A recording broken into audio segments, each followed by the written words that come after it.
All right, let's see if we can actually draw the third harmonic. All right, very easy to draw the first. L is equal to 1/2 the wavelength. Our second has two humps, second harmonic. And we know that L is equal to V divided by F. Our third harmonic, notice that instead of putting the center dot, we're going to do like a third, a third, a third. So when we draw that, it goes up, we have a peak, we have a trough, and then we have another peak. Notice how these standing waves have to fit on the string. There's no option here. Do you remember when we did the speaker, the vertical one, and we had the elastic band in the back of the room? Those waves, no matter what you do, have to fit on that specific area.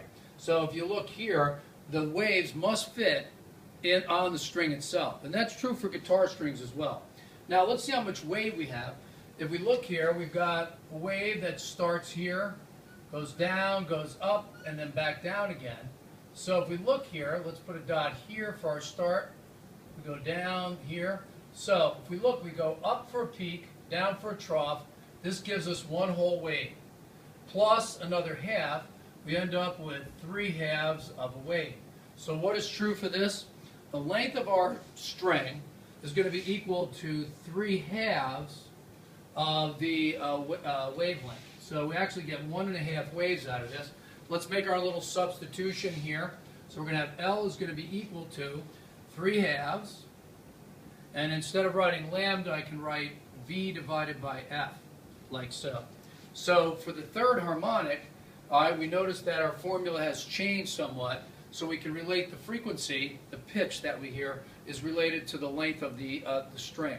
So as we look here, there's kind of a pattern developing here. All right, if we look, notice that in the formula here, all right, when we write our V divided by F or whatever, all right, notice that this number is 3. That's for the third harmonic. All right, here, no one really writes it, but this is the second harmonic. We can come up with a generalized formula for all of the harmonics. So if we write it down, we have L here, all right, and then in the formula itself, we're going to put a 2 in the bottom, the F goes in the bottom, and then we have a V. All right, now, let's suppose I want the first harmonic. Could I put the number 1 here? So for first harmonic, we would end up with V divided by 2F. If you check your notes, that's exactly right. For the second harmonic, we would put a 2 here. 2 divided by 2, that gives us V divided by F, worked out again. All right, let's suppose we got ourselves the third harmonic, and we would put a 3 here like so. 3 divided by 2, V divided by F, worked out once again. So a generalized statement would be this. Can we just put, like, say, a variable here? We use n, and n stands for the number of the harmonic. So now we can actually calculate what the frequency and the velocity is for a variety of harmonics. So this number could be 4 for our next one. 4 divided by 2, we'd end up with 2V divided by F. 5th harmonic, 6th harmonic, 7th harmonic.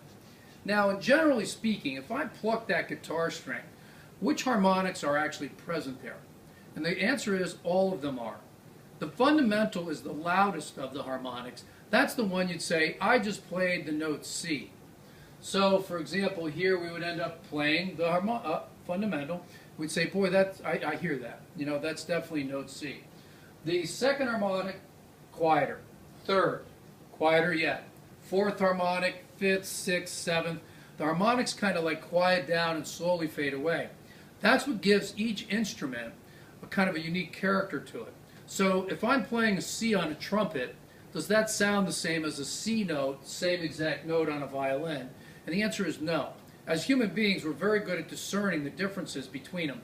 You know that both of them are playing the same note, the fundamental, but you realize, boy, those instruments definitely do sound different. And that's from the overtones, the harmonics that you hear on top of the fundamental note frequency that you're hearing. And that kind of gives richness to the music and characteristic sounds for each of the instruments.